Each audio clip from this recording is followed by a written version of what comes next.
Hello दोस्तों, नमस्कार। आप लोग कैसे हैं? आप लोग अच्छे होंगे। ऐसी गुरु का गाना है, ताकि सुनिए, लाइक करी, शेयर करी, सब्सक्राइब भी करी, कमेंट बॉक्स में बताइए आप लोग ऐसी गुरु का गाना कैसा लगा। सपोर्ट करिए, आगे उनको बढ़ाइए।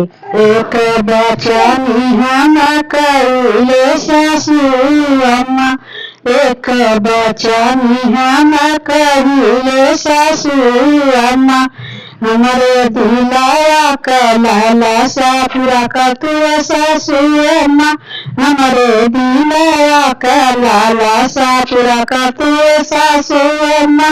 दुआरे तरसी चारा चाकार तू सासू अम्मा, दुआरे तरसी चारा चाकार तू सासू अम्मा, दुआरे तरसी चारा चाकार तू सासू अम्मा।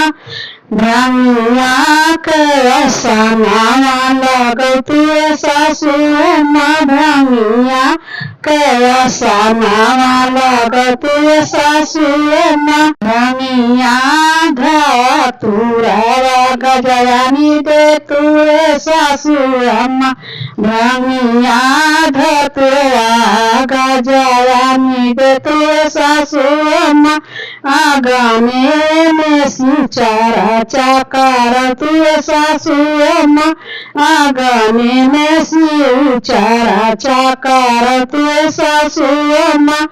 गुरु दे के गुरु बहिना के बोलाया तू, गुरु दे के गुरु बहिना के बोलाया तू, हमारे दिलाया कलाला सा पूरा करी दे तू सासू अम्मा, हमारे दिलाया कलाला सा पूरा करी दे तू सासू अम्मा।